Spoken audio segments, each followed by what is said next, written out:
Olá, para você que nos assiste de qualquer parte do mundo, Consulta ao Doutor já está no ar, hoje para falar sobre dor.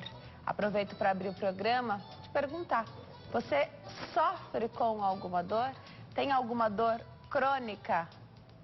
A gente vai explicar para você o que significa ter uma dor crônica e quais são os tratamentos disponíveis hoje para dar qualidade de vida a quem sofre com dores. E são várias as patologias, muitas doenças causam dor. Tudo isso vai ser esclarecido aqui no programa de hoje. Participe pelo telefone 0 operadora 11 3337 5886, 3337 5886. Também pelo facebook.com/consulta ao doutor. O tema de hoje já está lá.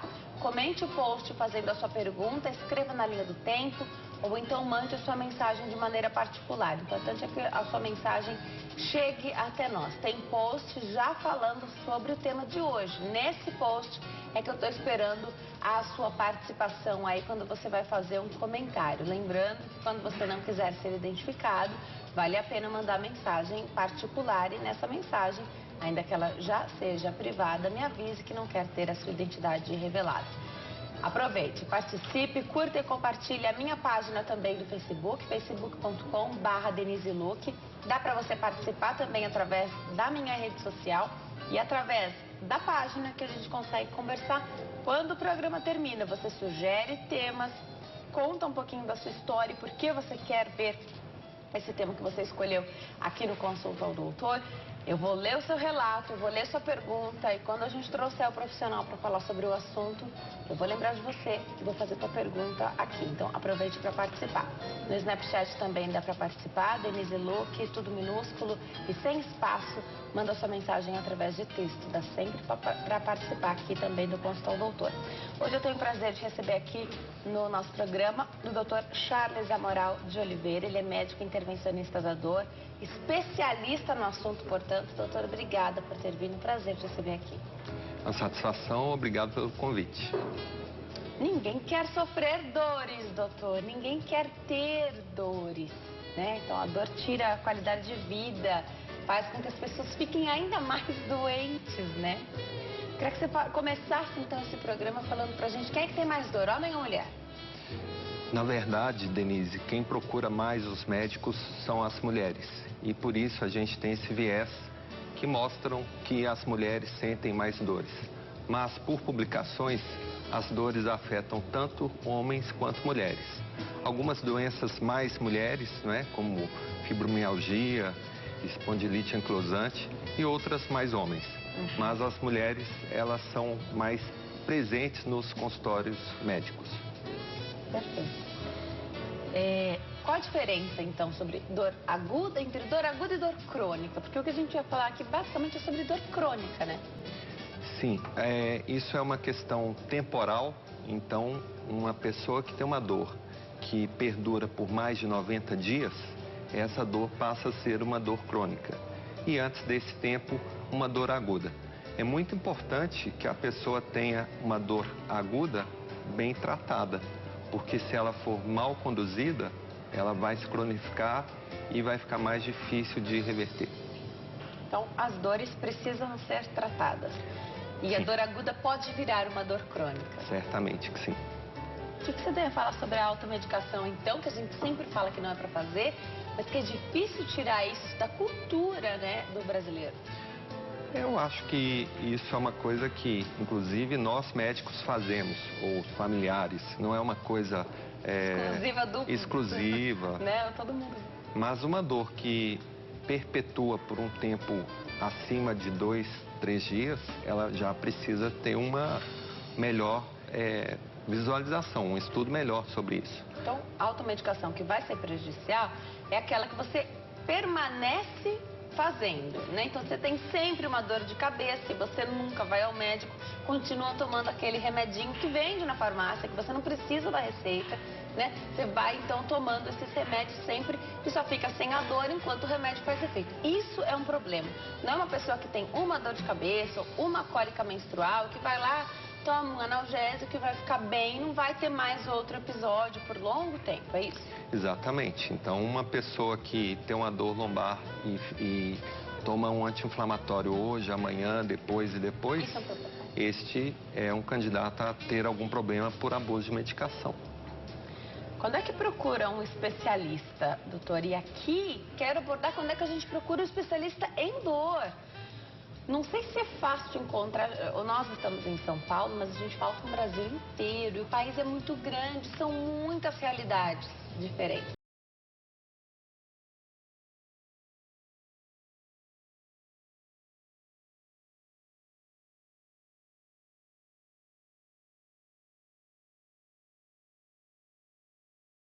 Ah, perfeito. Sendo que na área de atuação podemos ter clínicos que dedicam-se a isso, neurologistas, anestesiologistas, fisiatras, reumatologistas.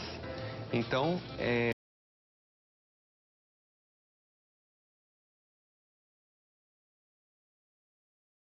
título de área de especialização em dor, ou seja, ele se dedicou a buscar um diferencial nessa área.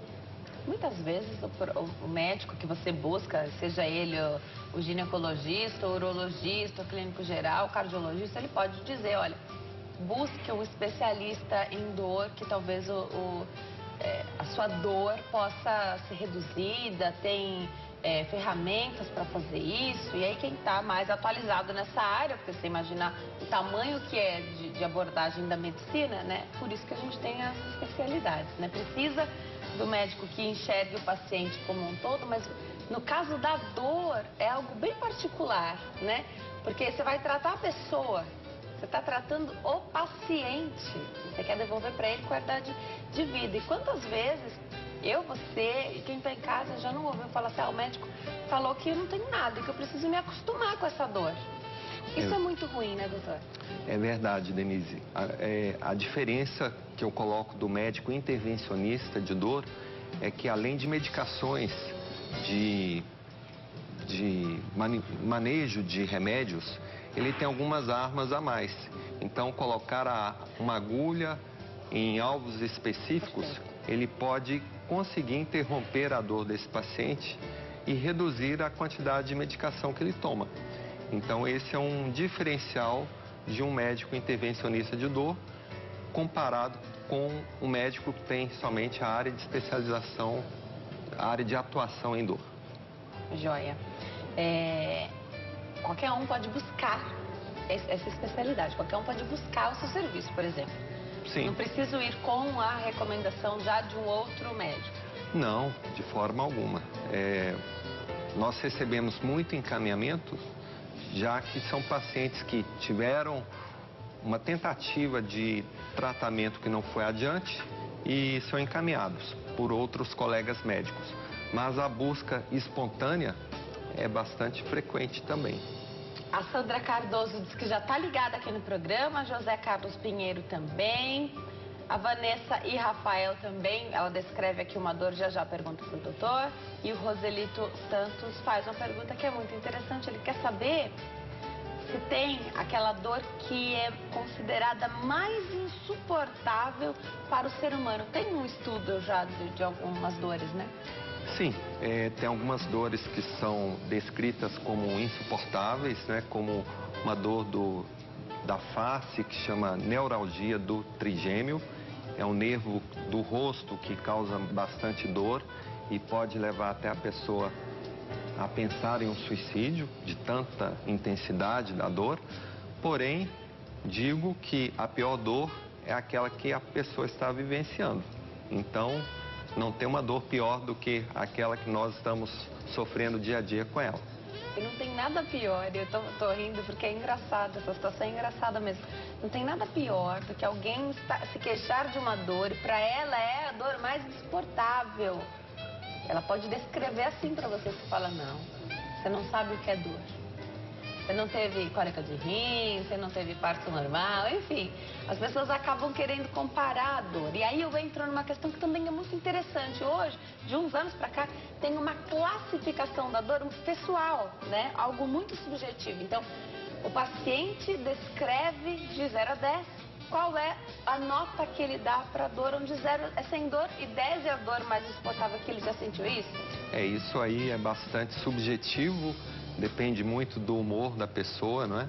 Hoje eu posso estar mais bem-humorado e eu classifico como uma nota 5. Perfeito. E se estou aí com problemas, vou dizer que essa nota seja 10. Mas isso que você disse é bastante interessante, que as pessoas tentam ser simpáticas com as outras, dizendo que a minha dor é pior do que a sua, ou que minha mãe teve uma dor maior do que da sua mãe, enfim, e não são empáticas de ouvir as pessoas e entrar numa sintonia com ela, de acolher. Talvez a pessoa queira mais acolhimento e audição do que uma solução para seu problema. Agora, de uma coisa, quem está em casa e pensando e sofrendo com uma dor e pensando em buscar um especialista, de uma coisa essa pessoa pode ficar tranquila. Ela vai ser enxergada e ouvida como única e a dor dela vai ser tratada na intensidade que ela relata para você. Então, mesmo que você não vai julgar a dor dela, você vai tratar a dor, o quanto ela te relata. Doutor, olha, tô com uma dor aqui na mão e a nota é 10 para essa dor. Tá insuportável. É assim que você vai tratá-la. O mais importante hoje, Denise, é ouvirmos os pacientes. A gente tem estudos mostrando nos Estados Unidos que cada paciente é interrompido a cada 16 segundos, ou seja, não dá tempo para ele falar. E o que pacientes, dor é tão subjetivo que a gente tem que dar tempo, ouvir e entender a história para acharmos a melhor conduta e o melhor tratamento. Às vezes, eu não sei se isso acontece com a dor crônica, que é algo que a pessoa já carrega, então, um tempo, né? Mas às vezes a gente chega ao médico e está com uma dor, é difícil descrever essa dor. Você pergunta, dói o estômago, dói o fígado, dói o intestino. Você não sabe o que está doente, você só sabe que está sentindo uma dor. Com a dor crônica também pode haver essa dificuldade na hora de descrever. Como você falou que precisa ter muita paciência e abrir realmente ali para o paciente te falar, dar o maior número de informação que ele puder, às vezes é difícil mesmo descrever? Certamente, é difícil.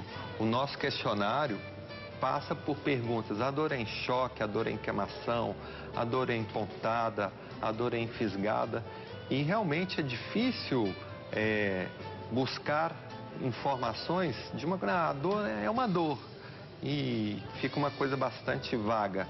E aí a importância do médico de tentar conduzir esse fio e ligar os pontos para achar com o que mais parece e qual a patologia que essa paciente tem. Perfeito. O paciente que chega para você, ele já sabe o que ele tem, então é uma dor, sabe o motivo que causa aquela dor, ele chega só por causa da dor. Se é fibromialgia, ele já está diagnosticado, é difícil você diagnosticar, né? A fibromialgia agora até mudou o parâmetro e os pré-requisitos para preencher ali, para falar, ser diagnosticado que é fibromialgia, mas a pessoa já chega com o diagnóstico para você ou ela às vezes chega falando, olha, já passei em todos os médicos, ninguém sabe o que é, só sei que dói. As pessoas hoje têm o Dr. Google, não? Que a gente busca. Já... Mas a internet tem do melhor e também tem do pior.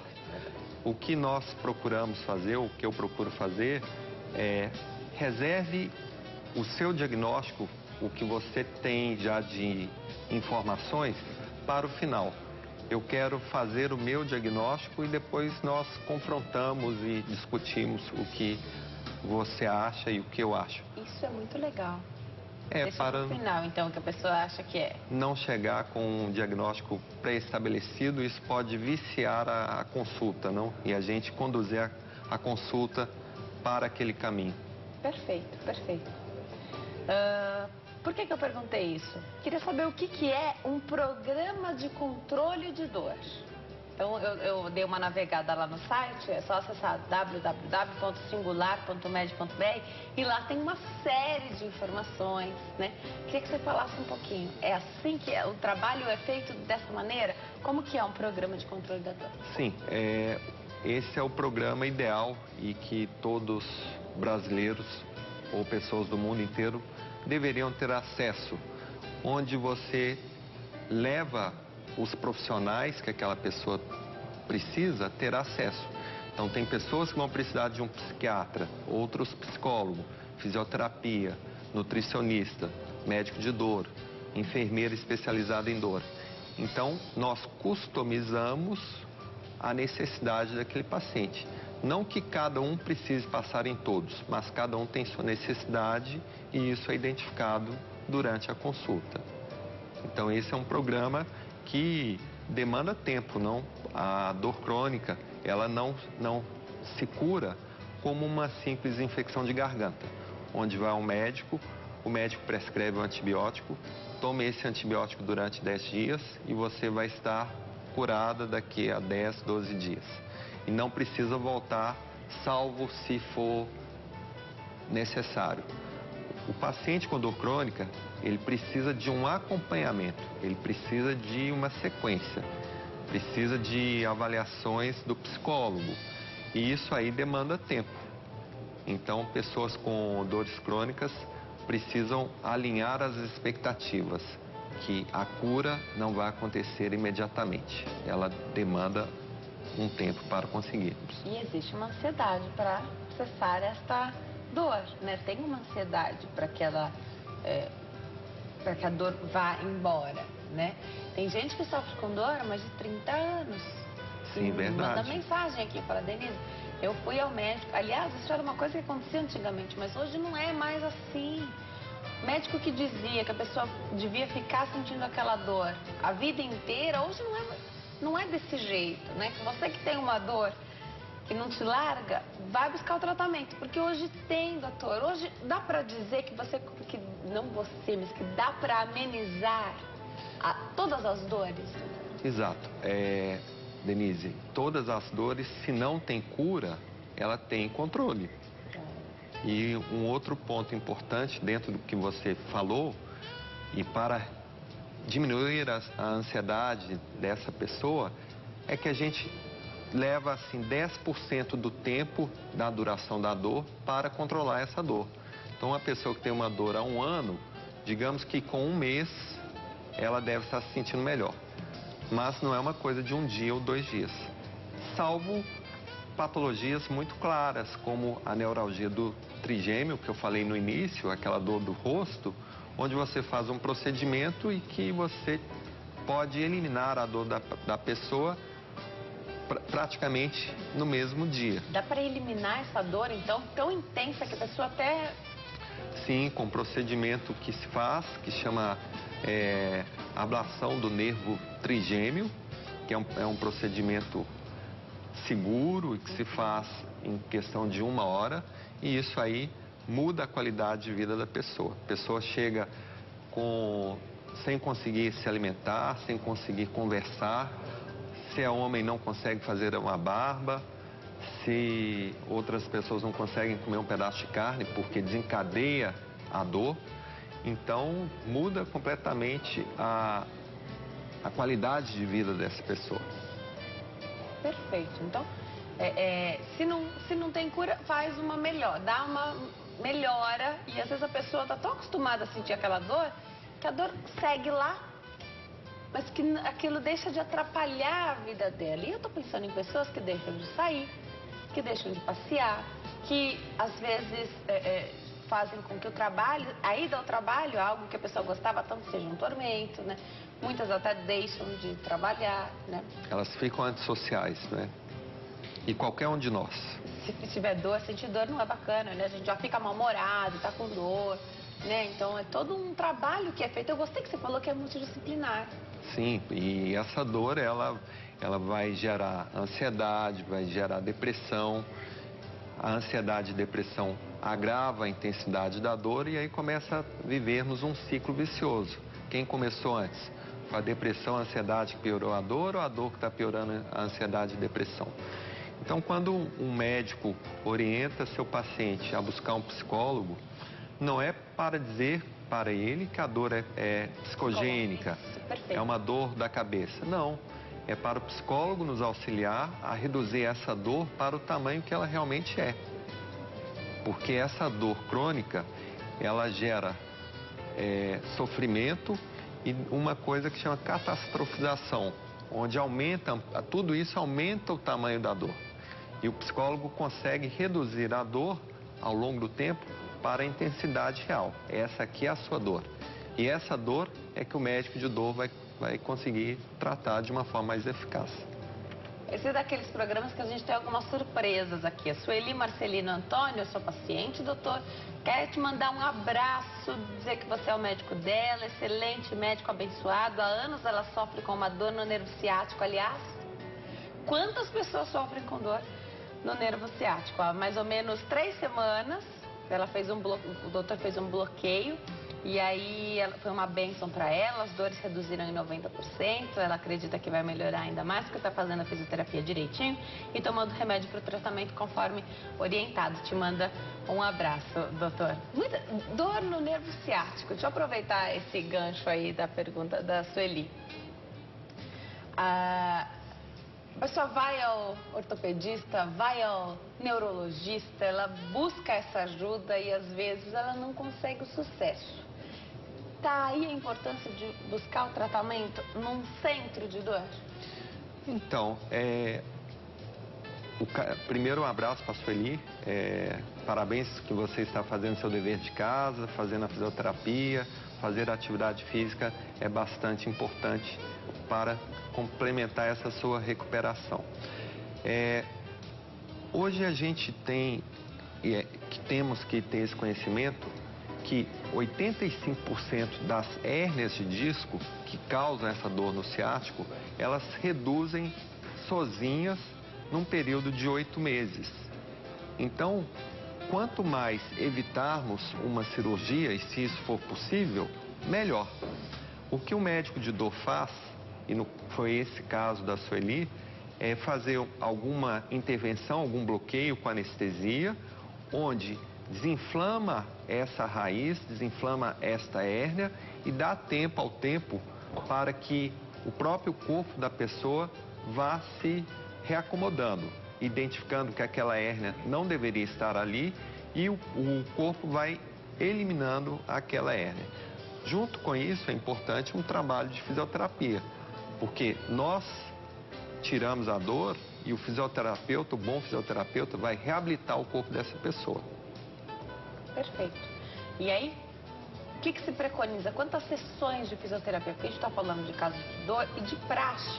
O que os médicos sempre recomendam são 10 sessões. 10 sessões de fisioterapia. Em 10 sessões isso melhora? 10 sessões é só algo que é mesmo de praxe, a pessoa volta, te vê e você dá mais o encaminhamento para ela fazer mais sessões? Como que é isso? Boa pergunta, Denise. Isso aí vai muito eu acho que é uma coisa de convênio. Quantas sessões no máximo você pode solicitar? Por vez, né? Então você solicita 10. Mas hoje tem escolas muito interessantes dentro da fisioterapia que se chama classificação de subgrupos, onde o paciente vai ser examinado e vamos entender qual que é o melhor movimento que esse paciente tem que fazer. Se ele vai fazer movimentos de estender a coluna para trás, se é movimentos de tracionar a coluna, se é movimentos de manipulação e movimentos que buscam o reforço da musculatura do abdômen. Então, em cada momento da dor desse paciente, ele está classificado em um programa. Depois de 2 a 3 semanas, ele migra para outro programa. O que é muito importante é sabermos que a fisioterapia qualificada e direcionada para cada paciente muda a qualidade de vida do paciente. É diferente de uma fisioterapia igual para todo mundo com a mesma patologia. Eu posso ter uma hérnia de disco, você pode ter uma hérnia de disco, mas o que vai me melhorar é um movimento e com você outra coisa. Gosto desse tratamento individual e personalizado, sou muito a favor. A gente já falou aqui outras vezes no Consulta ao Doutor que, infelizmente, até por uma questão, às vezes, de número de atendimentos por convênio lá na fisioterapia, isso acaba sendo inviável, mas o melhor é o individual e personalizado. Vou aproveitar, eu vou me preparar para dar um recadinho, enquanto eu caminho até lá, vai respondendo daqui. Eu tenho 2 exemplos de pergunta muito legais aqui para ilustrar algo que eu quero abordar. A Vanessa e Rafael, é o Facebook. Sinto ferroadas dentro dos ouvidos, o que pode ser? E eu tenho uma outra pergunta para ilustrar o que eu quero perguntar, que é uma telespectadora que foi já ao cardiologista, aqui, a Benilza. Sinto há mais de um mês dor no peito. O cardiologista disse que não há nenhum problema com o coração. O que pode ser? Esse é o paciente que pode te buscar, ou a pessoa que está com dor nos ouvidos, primeiro deve buscar ali o profissional, o otorrino, ela fazer uma investigação com outra especialidade, ou podem ser candidatos, sim, a te procurar. Se dói, pode procurar um médico especialista em dor. Sim, a pergunta sobre a dor nos ouvidos, ela é mais importante primeiro procurar um otorrino para fazer uma investigação desse ouvido, ver se não tem alguma cera, alguma questão local que esteja incomodando-a. Esse é o caminho mais óbvio. Quando o profissional achar que é necessário o médico de dor, ele vai encaminhar. Sobre a dor no peito, foi perfeita a sua busca.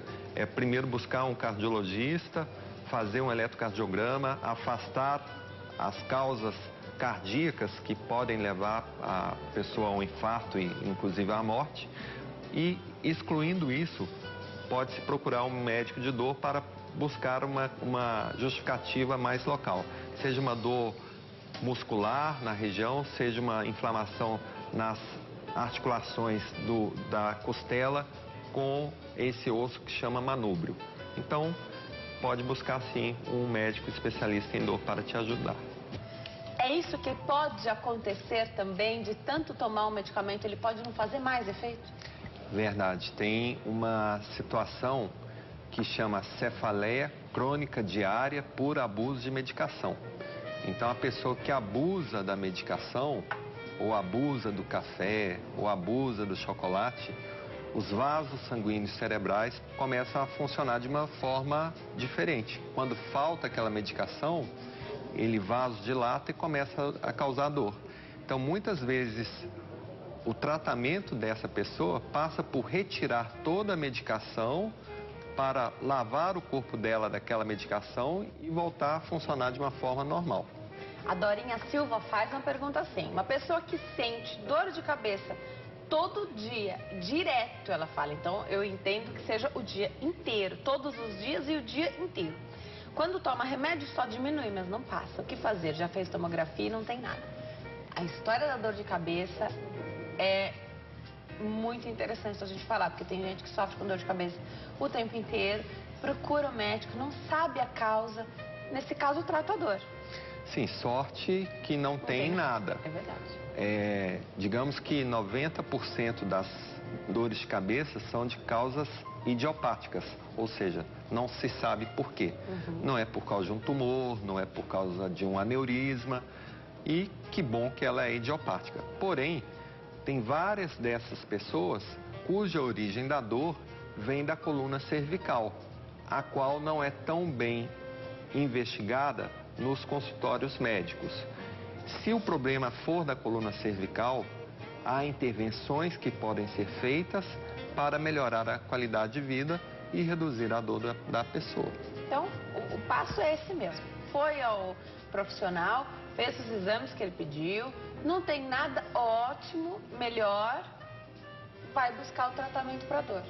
Sim, sendo que imagino que ela já passou em consultórios de neurologistas e tudo, e que é importante fazer o uso regular de medicações que são preventivas para a dor, cuja classe de medicações são antidepressivos, anticonvulsivantes, são remédios para o coração, que chama beta-bloqueador.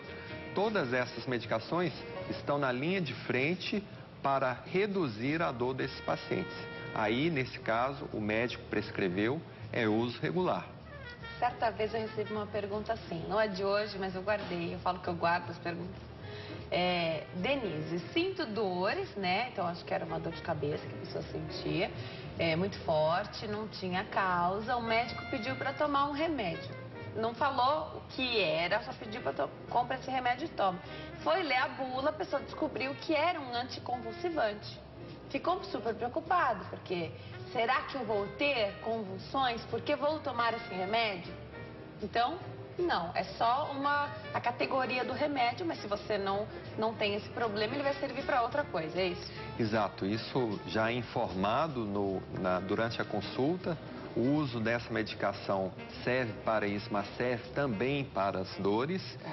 Mas muitas vezes chega lá no balcão da farmácia e o próprio farmacêutico, o colega está atendendo ali e fala: esse remédio é para depressão. E a pessoa fica: mas eu não estou deprimida, eu não vou tomar. Eu acho que o médico errou na prescrição.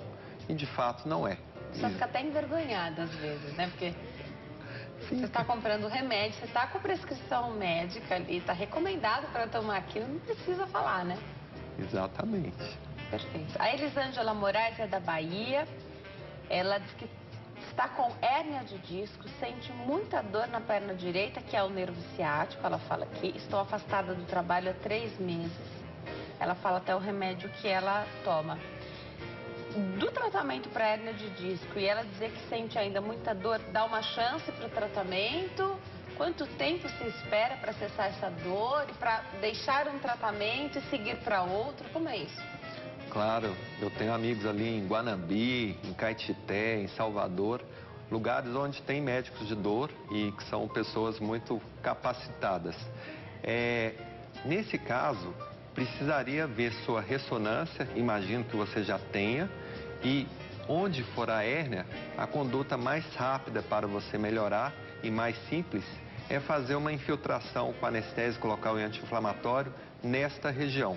Com isto, reduz a inflamação junto à raiz nervosa e a sua dor passa. A partir daí você vai fazer fisioterapia, reabilitação física e voltar para a sua vida normal e ativa.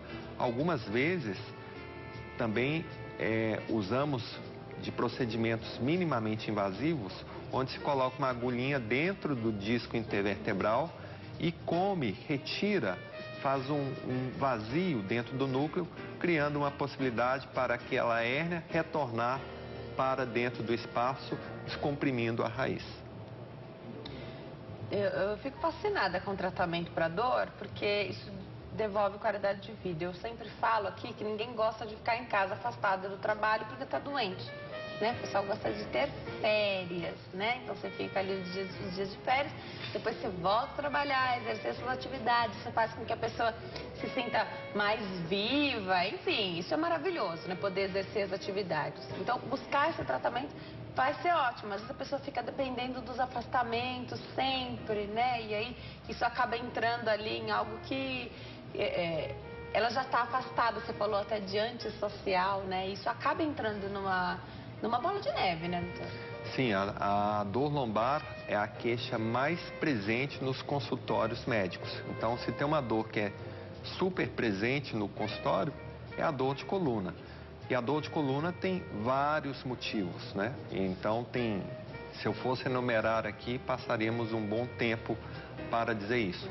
Mas uma contribuição forte para o aumento dessa dor lombar é o aumento de peso e a falta de atividade física regular.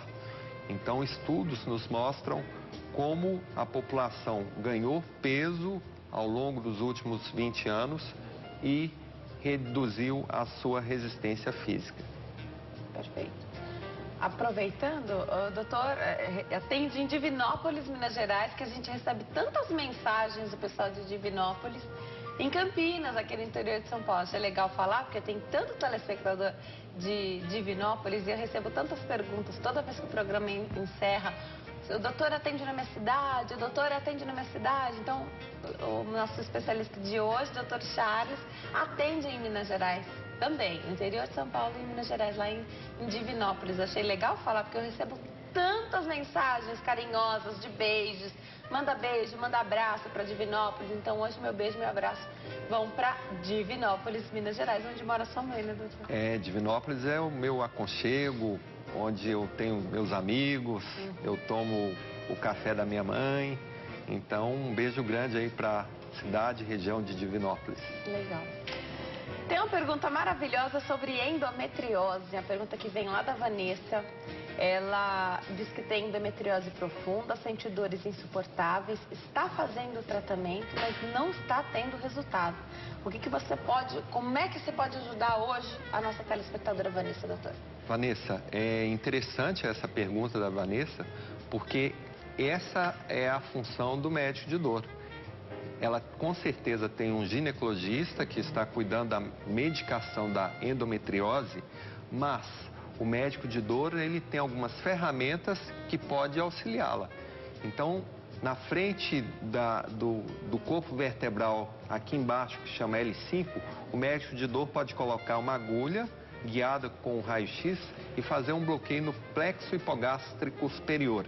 Isso aí pode mudar a qualidade de vida da pessoa.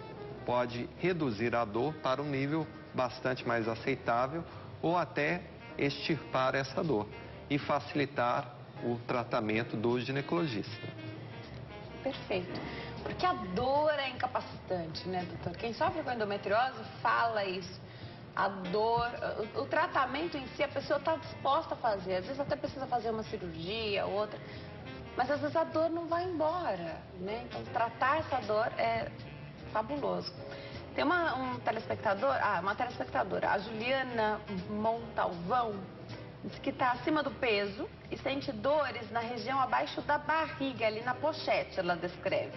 Não sei o que fazer. Quando eu comecei a ler a pergunta, pensei que era na lombar, porque a gente estava falando do aumento de peso. Pode doer também toda essa região aqui? Sim, teríamos que investigar mais, mas tem alguns nervos que é muito comum uma dor aí em pessoas que fazem, por exemplo, surpresa para muitos, mas quem faz uma cirurgia de hérnia inguinal, opera aquela hérnia na virilha e começa a ter uma dor ali. Por quê? Porque ali tem nervos que passam nessa região e que podem ser lesionados durante uma cirurgia, sem a intenção óbvia do médico.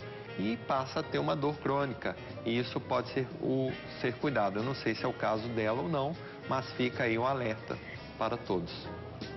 Ótimo esclarecimento. Falou que surpresa para muitos e é mesmo, né? A Vanessa Lavigne, ela não fala nada sobre não identificar. Vamos lá. Diz assim, doutora, há 2 meses venho sentindo dores do lado esquerdo do peito, que às vezes se estende pelo braço esquerdo e o lado esquerdo das costas. A respiração fica curta, tipo um peso no peito, coração às vezes acelerado, às vezes normal. Ela faz uma observação. No início de junho passei mal, uma tontura que quase desmaiei, depois desse dia passei a ter sintomas. Já fui a uns 5 médicos e no último médico que ela foi, pediu exames de tudo que você pode imaginar. Hormônio, fezes, urina, tudo estava normal. Ela fez 3 vezes eletrocardiograma, a pressão também sempre normal, tem 29 anos. Todos os médicos falam que ela é muito nova para ter problemas cardíacos, enfim. Disseram que podia ser ansiedade, até mesmo gases, ela fala aqui. Realmente fiquei pesquisando no Google, ela fala aqui, o que pode ser? Faz outra observação, já tive chikungunya 2 vezes no ano passado, isso pode estar relacionado? Faz elogios aqui pra mim, obrigada Vanessa, um beijo pra você. Vanessa, realmente você é muito nova, tem 29 anos, eu não sei se você chegou a fazer um teste de esteira, não é? Que é fazer uma corrida, esforço, né? Um teste de esforço para ver como que o ritmo cardíaco comporta-se, se tem alterações eletrocardiográficas. Imagino que seus cardiologistas devam ter explorado isso de uma forma bastante intensa, não? Para te darem essa segurança e falarem que as questões não são da ordem do coração.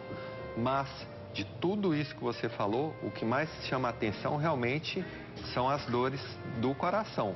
Dor que dá no peito, irradia para o lado esquerdo do braço, vai para as costas, palpitação, fique bastante atenta nisso aí. E a chikungunya, eu não descreveria ela como uma dor que fosse localizar somente nessa região. E você já teve, já curou, sabe que a dor dela é uma dor muito mais esparramada, que abrange todo o corpo, não veria isso como uma relação com a chikungunya. Às vezes é preciso fazer investigação mesmo, né, doutor? Então, mesmo se ela buscar uma ajuda de um médico especialista em dor, como é algo bem localizado e que preocupa por ser na região do coração, os exames vão ser feitos como os que foram pedidos pelo cardiologista, né? Então, para começar, não vai tratar uma dor antes de tentar descobrir o que é causado, né? Por que ela acontece. Exatamente. Eu acho que o que você disse, Denise, é fundamental. Antes de tratar, é descobrir a origem da dor. A partir do momento que você descobre a origem da dor, o resultado vai ser muito mais satisfatório. Não só acobertar a dor com analgésicos, porque a gente pode estar escondendo alguma coisa mais grave. Muitas pessoas falam sobre dor, assim, olha, se está doendo, deixa doer, porque é o corpo querendo dizer alguma coisa. Na verdade, mas o doutor já falou que tem uma porcentagem até grande sobre dores que não se tem causa definida. Então, nesse caso, trata a dor. Sim, e vou te desafiar de outra forma. Uma pessoa que tem um câncer de fígado, uma dor de pancreatite, um alcoólatra que bebe muito e está com a pancreatite. A gente já sabe a origem da dor, a gente já sabe o que está causando a dor. Não é honesto, não é humano deixar essa pessoa sofrendo de dor. Então, uma pessoa que tem um câncer de fígado, não, isso aqui sinaliza para nós se a dor está piorando ou se está melhorando. Não. Perfeito. Tem outras formas de acompanhar esse câncer, tem outras formas Sem sofrer, né? Sem sofrer. Vamos dar vida aos dias que restam a essa pessoa. Porque não sabemos quantos dias serão. Só Deus sabe, né? E com dor, com certeza, é menos, né? Com dor vive menos, porque... Concordo com você. Aproveitar, recebi algumas perguntas aqui, vou tentar dar uma agrupada, que são muitas. Dá para tratar dor em gestantes, doutor? Sim, inclusive minha esposa, enquanto grávida, ela teve uma dor debaixo da costela que se chama uma dor muscular, que no nosso nome é uma dor miofascial. Então pode ser feito bloqueios nesses nervos ou músculos, guiado, por exemplo, com o ultrassom. O ultrassom não vai causar nenhum mal para a mãe, nenhum mal para a criança, ao contrário do raio-x, que não pode ser utilizado nessa gestante. E medicações bastante específicas para a grávida. Não podemos usar o arsenal de medicações que se utiliza com pessoas que não estão na fase gestacional. Doutor, vamos falar um pouquinho então da dor do câncer. Câncer já é um diagnóstico super pesado, né, doutor? Por mais simples que seja o tratamento, quando ele é encontrado, feito um diagnóstico mais cedo, né? Por mais que o médico que está acostumado a trabalhar com isso fale, olha, bem tranquilo, os passos são esses, tem 99% de chances de cura. É um diagnóstico muito pesado, né? Num determinado momento você falou da importância de acompanhar com psicólogo, né? Nesse momento, então, fundamental, né? Porque o dia a dia, às vezes, a rotina do dia a dia já pode fazer com que a pessoa se sinta mais cansada, debilitada, mais suscetível a sofrer ali com uma rotina mais pesada, sofrer mais com as dores. Imagina com o diagnóstico do câncer. Muitas pessoas, elas finalizam a vida dela com aquele diagnóstico. Por mais que as possibilidades de cura sejam altas, dependendo do tipo de câncer, muitas se sentem já julgadas que a partir dali não tem mais nada a ser feito. E o mais importante é a família e as pessoas se comunicarem. O que você está sentindo? Quais são os seus sentimentos? Como que eu posso te ajudar? Porque muitas vezes a família chega para o médico e fala, não fala sobre isso, e a própria família não está conversando entre eles. É muito importante as pessoas estarem se apoiando, em sintonia, e saber como que eu posso te ajudar. E o médico também, ele fala respeitando o limite que o paciente dá, até onde ele quer ouvir sobre a doença. Isso é muito legal. Às vezes o paciente não quer ouvir tudo sobre a doença, tem que respeitar também. Agora, Vou trazer para os casos, então, mais leves e tranquilos, onde o tratamento pode gerar dor, mas que é aquela dor que tem um período ali que ela vai passar e a pessoa vai estar curada depois. Dá para tratar? Sobre o tratamento que vai gerar dor, seria, por exemplo, uma cirurgia. Então, um trauma cirúrgico realmente causa algum tipo de dor. A quimioterapia, ela pode dar dor em nervos periféricos, mas tudo isso é remediável. Tudo isso tem tratamento. E tem tratamentos que são mais simples, como medicações, e tem tratamentos muito sofisticados, como as bombas que se implantam no corpo da pessoa. Bomba seria um reservatório com medicações, onde teria uma infusão contínua de medicação lá na coluna do paciente. Qual a vantagem disso aí?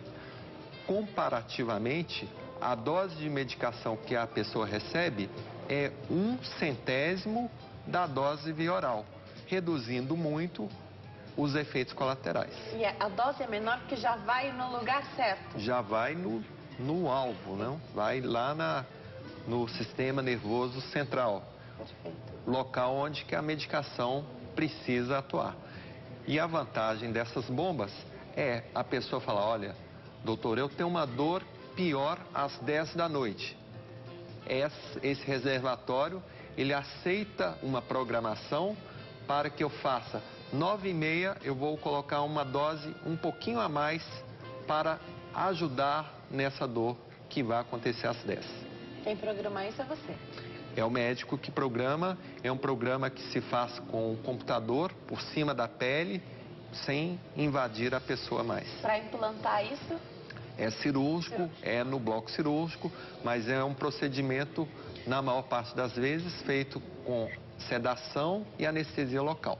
Depois tira, é do tipo de tratamento que a pessoa vai sempre usar? Não, a pessoa vai usar aquele reservatório enquanto for necessário e a partir do momento que não precisa, pode ser desligado ou pode colocá-lo numa infusão mínima só com soro fisiológico. E tirar ou não é uma opção da pessoa. Que ótimo, isso é muito moderno, né, doutor? Sim, normalmente a grande indicação desse material são para pessoas com câncer, que é o assunto que nós estamos falando. Então, mas não necessariamente paciente terminal. Não necessariamente pacientes terminais. Mas funciona muito bem para os terminais Funciona também. muito bem para esses pacientes. E também para outros pacientes que têm uma patologia que se chama espasticidade, pessoas que são duras, onde uma medicação que se usa pela boca pode causar efeitos colaterais, e aí utilizaremos do mesmo benefício pela bomba.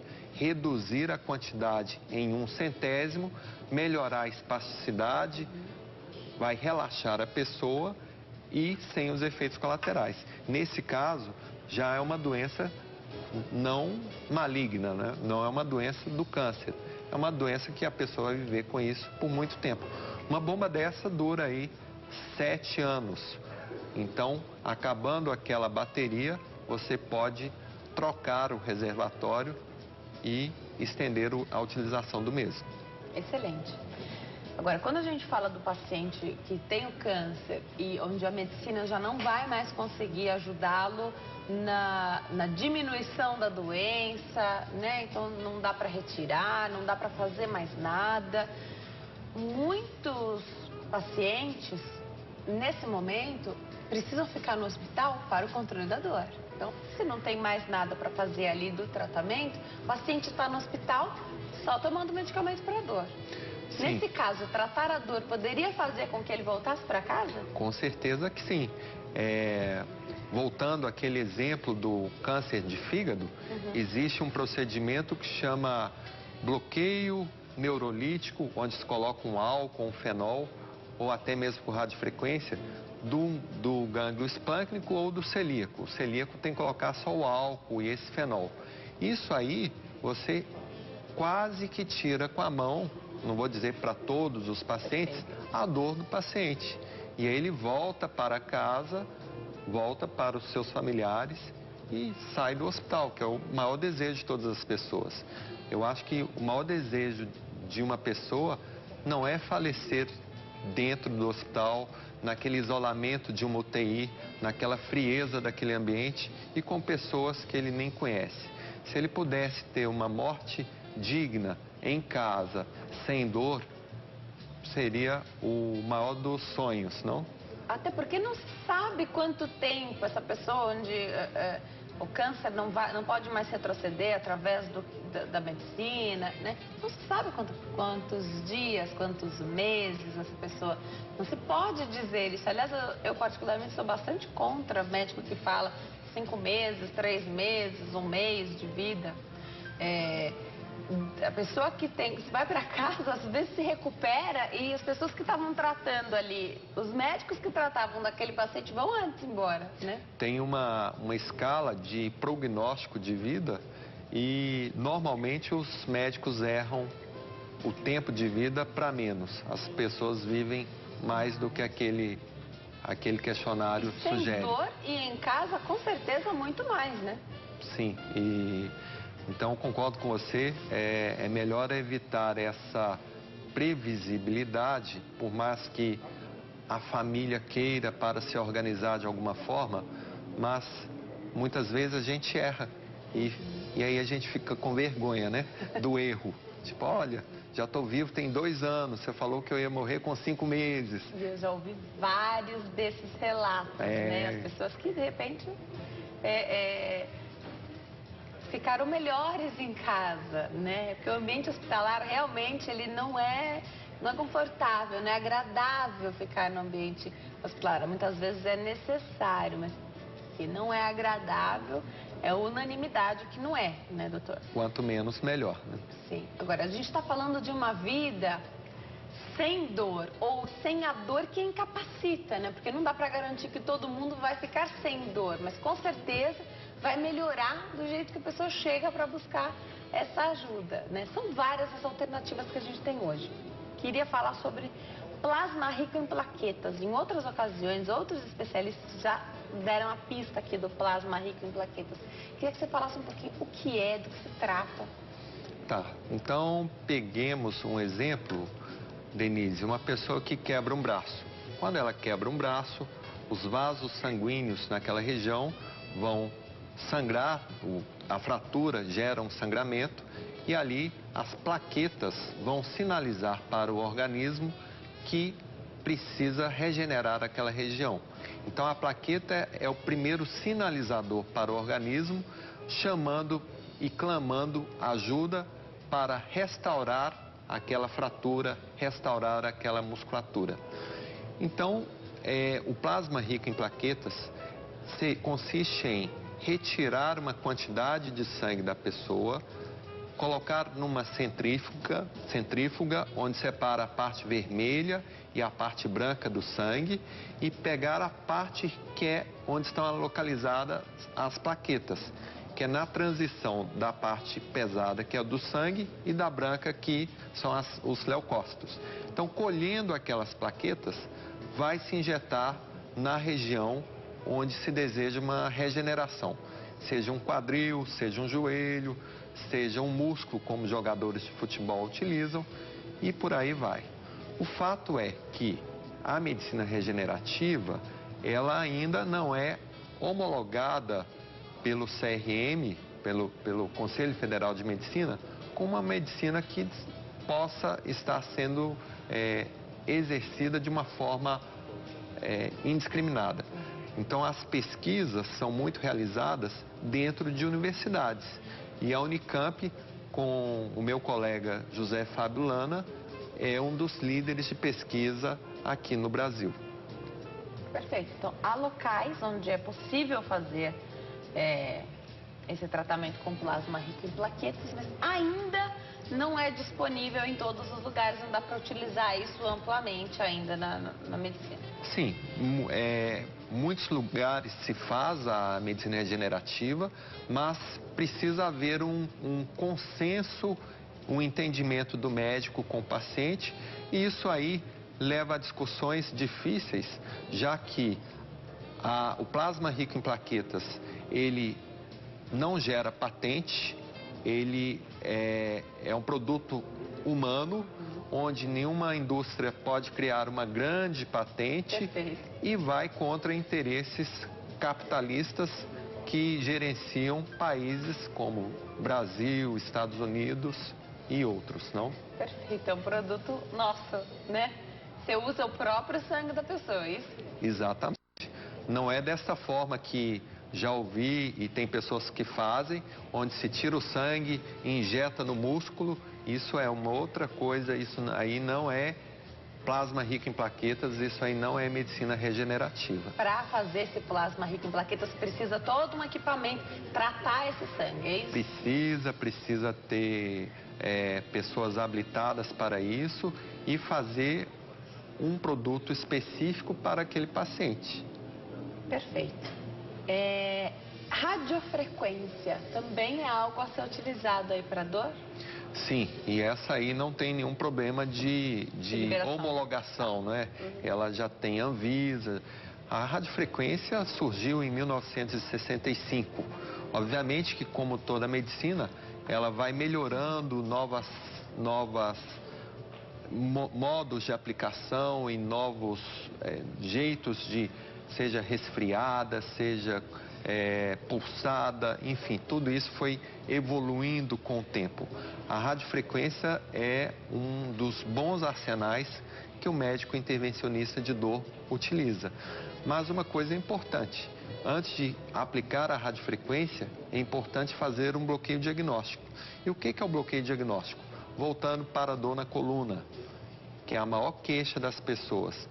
Eu coloco essa paciente ou esse paciente num bloco cirúrgico e faço um bloqueio daquele alvo específico com anestésico local.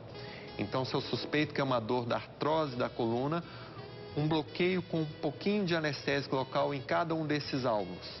Colocamos o paciente em pé em seguida e comparamos se a dor reduziu pelo menos 50%. Se há uma melhora significativa dessa dor, aí se justifica, em outro momento, a dor retornando, fazer uma radiofrequência. Então, em uma sessão você já teria diminuição dessa dor? o bloqueio com anestésico local é imediato. A gente sabe se a dor vai melhorar ou não. Perfeito. Isso é o filtro para entendermos de onde vem a origem da dor do paciente. Porque você sabe onde você bloqueou, aí você vai entender qual foi a causa ali. Sim, e quando faz uma radiofrequência, você queima aquele nervinho, e isso é possível fazer sem danos, sem prejuízo para a pessoa, e a melhora da dor vai ser de 6 meses a 2 anos. Este período é um período onde a pessoa vai se empenhar a melhorar a musculatura dela, fazer uma boa fisioterapia, reabilitação, reforço muscular, perda de peso. E aí não significa que 6 meses depois ou 2 anos depois a dor irá retornar. Ela melhorando todo o físico dela, provavelmente ela não mais terá esse tipo de problema. Você deu um exemplo maravilhoso, porque tem muita gente que não faz atividade física, não faz o fortalecimento da região que necessita e que o médico já recomendou. Pela dor. Porque sente dor. Exatamente. Né? Então, nesse momento, você tem a oportunidade de, sem dor, se cuidar e correr atrás daquilo que faltou, inclusive de perder peso, né? Que também pode ficar mais complicado, até por uma questão psicológica, para quem sente dor. Se a condição dessa pessoa, a pessoa fala, não, melhorei. Isso acontece também, acredito, né? A pessoa fez o tratamento, fala, tô sem dor, que maravilha, não vou emagrecer, não vou fazer atividade física, não vou fortalecer nada. A chance de voltar é muito grande, ela tá na mesma condição, né? Esse aí é o pior investimento que a pessoa possa fazer. Perfeito. Então, precisamos aproveitar a oportunidade daquele período sem dor para fazer o dever de casa. O médico contribui aí com 50%. Os outros 50% é um pacto com o paciente. Lógico. Estou recebendo várias perguntas sobre fibromialgia, essa dor pelo corpo todo.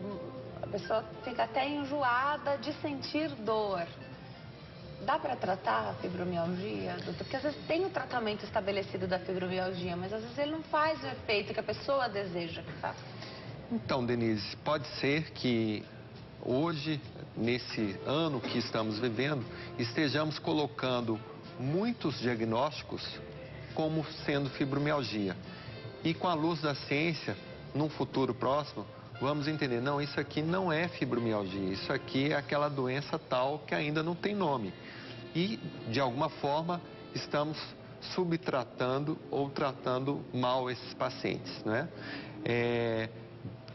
A fibromialgia, o diagnóstico, ele é clínico e a gente procura excluir outras patologias antes de pensar em fibromialgia. Então, vemos se o paciente tem uma hipovitaminose, uma baixa de algumas vitaminas, se ele tem um problema de tireoide descompensada. São coisas que podem mimetizar uma fibromialgia ou alguma doença reumática que ainda não está clara, se tem uma artrite que não tem sinalização no sangue, enfim. Mas voltando ao tratamento, que é o interesse maior, o melhor modelo para tratar a fibromialgia é num tripé, onde tem o médico que faz medicações, a fisioterapia que coloca a pessoa para se movimentar e o psicólogo. A psicoterapia é fundamental. Então, se a pessoa tem a chance de entrar nesse modelo de tratamento, a chance dela de melhorar é maior do que só ficar com a medicação, ou só ficar com o psicólogo, ou só ficar com o educador físico. Você falou sobre diagnósticos, às vezes, que podem estar sendo excessivos para a fibromialgia. Eu recebo todos os dias muitas mensagens de pessoas que procuraram médicos e que ficou, então, diagnosticada a fibromialgia, e aí com o tratamento que fica estabelecido, não tem a melhora da dor, porque, no caso, o grande problema é a dor da fibromialgia, né?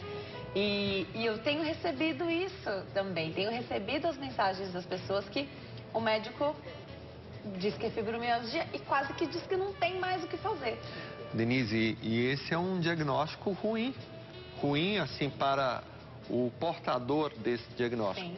Porque não tem nenhum código que afaste essa pessoa do trabalho, que a aposente, porque não há sistema de seguros que suporte tantas pessoas com um diagnóstico tão subjetivo como esse e que possa dar afastamento e cuidar dessas pessoas. É verdade. Eu li no site, eu não sei se o que você falou do bloqueio acaba entrando nesse bloqueio peridural. Tá. O bloqueio peridural é um dos milhares de bloqueios que nós realizamos para o tratamento de dor. O bloqueio peridural é o bloqueio que o anestesista também realiza para fazer uma cesariana ou para uma fratura de fêmur, enfim. É diferente como nós, médicos de dor, fazemos e o anestesista faz. O anestesista faz com o paciente sentado e colocando a agulha e sentindo na mão o plano que ele está chegando. Nós utilizamos o raio-x como nosso guia para sabermos se a agulha chegou no espaço ideal. De tudo que a gente está falando agora, tanto do procedimento do plasma rico em plaquetas, a radiofrequência, os bloqueios que você falou, as ondas de choque, enfim, dos que são feitos, então, no ambiente hospitalar, que a gente estava falando da radiofrequência, né, desses bloqueios. Isso tem risco, porque ninguém quer fazer, especialmente quando é na coluna, a gente sabe que tem ali um emaranhado de nervos e de estruturas que milimetricamente podem fazer a diferença ali, se afetadas, né? Sim, a gente é cercado de parâmetros de segurança. Parâmetro 1, está sendo guiado com raio-x. Parâmetro 2, paciente acordado, sedação leve. 3, a gente faz estímulos sensitivos e motores. 4, a experiência do médico. Então E 5º, não há procedimento médico algum isento de riscos. Então, qualquer médico que levar essa história para o paciente, o risco é zero, não está certo. Não está sendo honesto, não está tendo não é uma informação precisa, mas os riscos são menores do que uma pessoa sair de casa para comprar um pão na padaria, porque nesse caminho muita coisa pode acontecer. Perfeito. Adorei. Como é que a gente se cerca de segurança escolhendo o médico? Então aproveitem aí essa informação. Vou deixar os contatos do doutor, porque o nosso bate-papo já está caminhando para o final. 0 operadora 19 3251 2312. 3251 2312. 0 operadora 19, que é lá de Campinas. O site é www.singular.med.br. singular.med.br. Vale a pena navegar no site, porque antes da entrevista eu dei uma passada por lá, tem muita informação, como funciona o tratamento da dor, então coisas que a gente falou aqui e ainda informação que você pode buscar lá de fonte segura, porque a gente falou da internet, né? Então esse é um site que você pode confiar, singular.med.br. O doutor também tem um blog, né, doutor? Tem um blog que chama mundossemdor.com.br. É um blog que já está no ar aí há 6 anos, tem 90 mil acessos por mês e é um lugar que eu interajo bastante com as pessoas. mundossemdor.com.br. Muito acessado, lógico, né? Ninguém quer sofrer com dor. Doutor, obrigada, adoro entrevistar, já falei isso, falo sempre, adoro entrevistar especialista em dor, porque não tem nada mais que tire a vida de um paciente do que dor. Eu agradeço a oportunidade de usar esse canal, de chegar a tantas pessoas tão longe, não só aqui em São Paulo, né? E vai para o mundo inteiro. Meus parabéns pelo programa que você conduz com tanto brilhantismo. Obrigada, doutor. Lógico que eu fico feliz com o elogio, mas só é desse jeito porque a gente escolhe os profissionais de excelência para vir aqui dar essa aula pra gente, viu, doutor? Obrigada, bom fim de tarde. Bom fim de tarde.